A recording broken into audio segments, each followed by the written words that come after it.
Hello! Today's stories come from r/AskReddit. Our video today is something new. I tried the AskReddit shorts and people enjoyed the content, but not everyone liked the format. So please comment as to whether you like or dislike this format so I know if I should throw this into the mix once in a while. On to today's video with What isn't a cult but feels like a cult? Little Wolf Puppy said, some dog owners groups on Facebook are very culty like. Got banned from one group for not crate training my pup. I like her sleeping in my bed as it helps with my anxiety. Ugh, whatevs, fine, replied. Yep, and they can be completely nutso in either direction. Some of them are all micromanage every moment of your dog's life, constantly showing dominance so that it knows you're the alpha. Flip it on its back twice a day and stare directly into its eyes until it looks away in submission. Take away its dinner every now and then and make it watch as you throw it all in the trash, just to keep it from getting too comfortable. If it doesn't respond to hand signals and commands in 6 languages, you've utterly failed. And others are like, if you have any rules or boundaries whatsoever with your dog, then you're basically Cruella de Vil. Your dog's needs and desires should be prioritized over literally everything and everyone else in your life, including your other pets, your spouse, your children, and yourself. If anyone is allergic to or scared of, just not a big fan of your dog, you should instantly cut them out of your life because your dog should be your life. Genome 13 said, Audi ownership, at least in the UK. I had an Audi Q3 as a hire car recently, and other Audi drivers were suddenly letting me out at junctions, offering me parking spaces, and even stopping to talk to me as if we'd known each other for years. I'm actually serious about this. It was weird. Chrome Artemis replied, I add Jeep owners to this. They leave ducks on each other's Jeeps? Why? Rooster Snuffed added, I only recently found out about the duck thing. I was walking out of the gas station, and there's this lady just staring in my Jeep, making little apprehensive motions, as if she was going to get in. I ask if I can help her, and she's saying she wants to leave a duck on the dash, but she was afraid my dogs in the back seat might bite. She was so determined to give me, a random Jeep owner, a duck that she was standing in the cold, risking dog bites, not really as my boys are friendly goofballs, but she didn't know that, and taking the risk that I might perceive this as someone trying to steal my truck with my dogs or any other conclusion I could jump to in the moment. Ultimately, I took her little Dracula duck and chatted with her for a couple minutes. Nice lady, but very eccentric. The entire dash of her Jeep was covered in rubber ducks, like a duck army large enough to make her Jeep float. No space to spare. Table Salt said, Rubber ducks? I was wondering what sort of hillbilly redneck hunter's tradition was leaving real dead ducks in random trucks. Maybe I'm just dumb. Rooster Snuff replied, yeah, us Jeepers have abandoned modern currency and reverted to wild game bartering. I was 2 buckskins short of filling my tank yesterday. Mechanical Mud added, this always confused me. I had an old beat up Jeep as my first car, and someone gave me a little purple ninja duck for my dash, and I never understood why. It's still sitting on my desk today. Fishing on the Fly added, moral of the story? Jeep owners are a bunch of quacks. What isn't a cult but feels like a cult? Bird Manu said, my condo association. No, I will not host the ritual at my place again this month, Dave. Someone replied, my wife worked her way up to president of our condo association. She's so anti HOA that she has basically made it non functional and doesn't enforce anything. One of our neighbors is also anti HOA and he got elected as treasurer. So now they have a majority vote on the board and overruled the other voting members, who is a snobby, hateful old lady. Edit. Thanks for all the kind words. I want to clarify when I said that my wife has made the condo association non functioning. I'm referring to the petty BS like welcome mat size and thickness that the previous HOA board seemed overly obsessed with. As a result, they ignored a lot of building maintenance, and my wife is solely focusing on upgrading and fixing issues that were ignored for years or even decades. Edit 2. I think I've married Ron Swanson. Shaden added, my father made a point of becoming president of any condo association, called Strata where I live. He didn't want power, he just wanted to make sure nobody else abused the position. At his previous apartment, he was president for 5 or 6 years. He was pretty strict about maintenance. No matter how expensive, if something needed fixing, he levied for it and got it fixed. An older member, it was kind of a retirement home, really didn't like that. He wanted to pay as little as possible until he sold his unit. So when a roof levy came through, he went to every resident who was super old and kind of confused. He spun elaborate tales of corruption and got a couple dozen proxy votes in his pocket. He then used those proxy votes to vote himself in as president and vote my dad out. My father sold his unit less than 30 days later. He knew the guy was going to run the place into the ground and wanted out. Less than a year later, the whole apartment complex was sold off to a developer who was going to level it. Apparently, the roof maintenance they decided not to do caused big problems they couldn't afford to fix.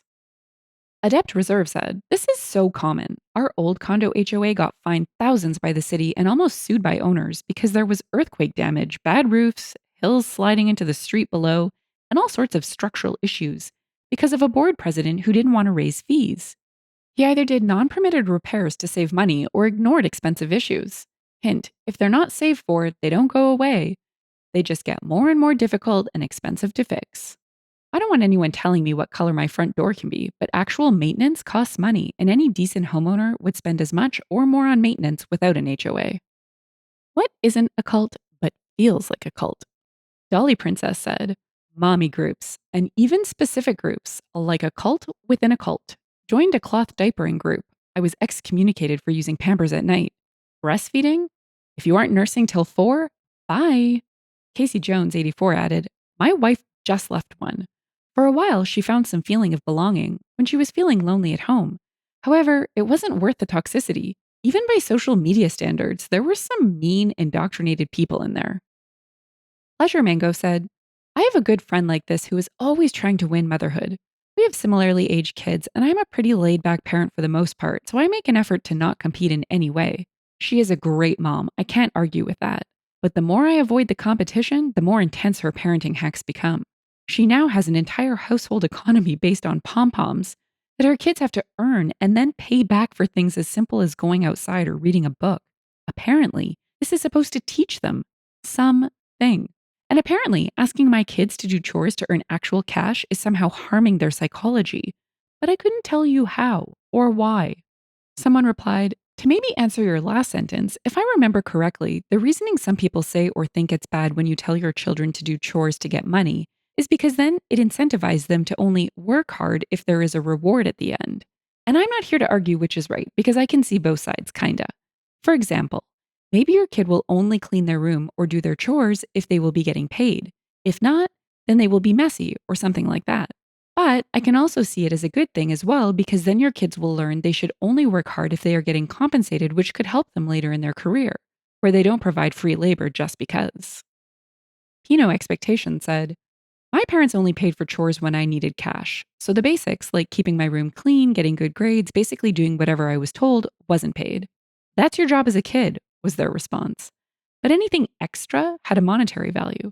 So if I wanted to go to the movies with my friends, I could wash the car for $10, fold laundry for $5, vacuum a room for $2, etc. My parents were smart and lowballed everything, so they got a lot of labor out of my brother and I. And in exchange, I got a good work ethic, but recognized that there were just some things you gotta do, regardless of whether there's a reward." Slytherin Prawley said, "I agree with this 100%. I'm a lawyer, and the number of times I've had moms come to me about something being discussed in their mom group and how I need to make it right is astonishing. It gets even worse when they bring up how Laura said whatever the issue is illegal, and they need to be compensated for it. It's like, I'm sorry, but no, you aren't entitled to compensation because you are concerned about the perfectly legal fertilizer your neighbor is using on his lawn, unless there are actual damages or injuries caused by it. And as a mother, isn't a sound legal argument either."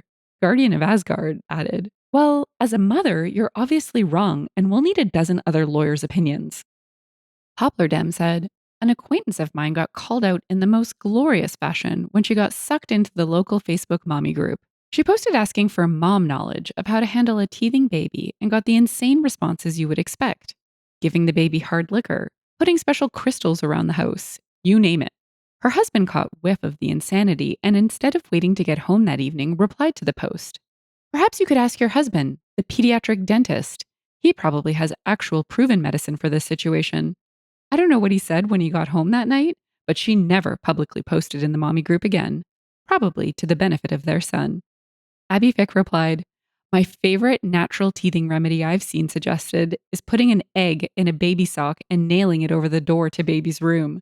How this is meant to help is anyone's guess, but the women in my mommy group swear by it. What isn't a cult but feels like a cult? The luxury lover said, "The essential oils cure everything, people." Someone replied, "Those are cults according to Bite Model." Someone else replied, "My mom and aunt were obsessed with lavender in particular for a year. It was added to every food. It was carried around in purses for scents. It was rubbed on my cousin's leg when she scraped it before a bandage. I had a knee problem at one point, and my mom sent me a lavender mint infusion. I tried it because I'm too broke to consider going to the doctors unless I think I'm going to need surgery. And it did nothing but stink up the room. It was so cringe, and my brother and cousins still mock them about it to this day." Send Good Memes added, "My mother is also obsessed with them, giving them to the grandkids for every and all sorts of things: stuffy nose, headache, upset stomach, you name it. If you said something about what's bothering you, she would jump right up and find the oil that will fix it. But seriously, oils in the belly button for a stomach ache? Get out of here." She's a very conservative woman, and I hate oils, so I always tell her that it's a form of witchcraft. And I just cannot support such things. Makes her very upset and just says it's natural. I asked her what on God's earth isn't natural. She doesn't talk to me about oils anymore. Although I won't lie, getting the bedroom to smell like lavender before bed puts me to sleep like a baby.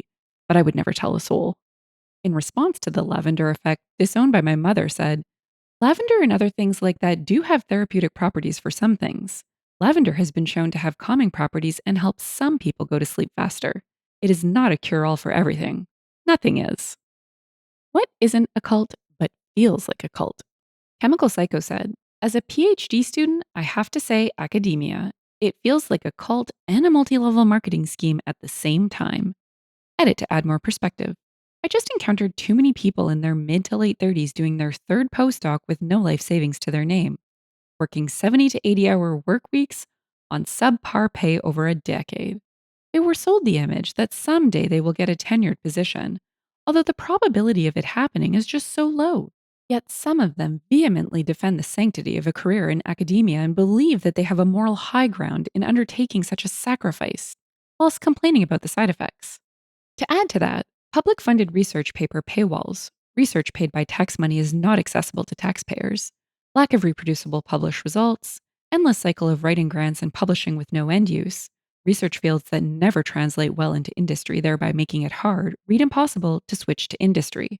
Make no mistake, academic research in itself is very much required for our society.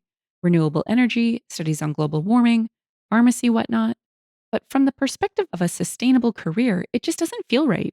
I think a man should save himself from the world before he tries to save the world. Edit 2.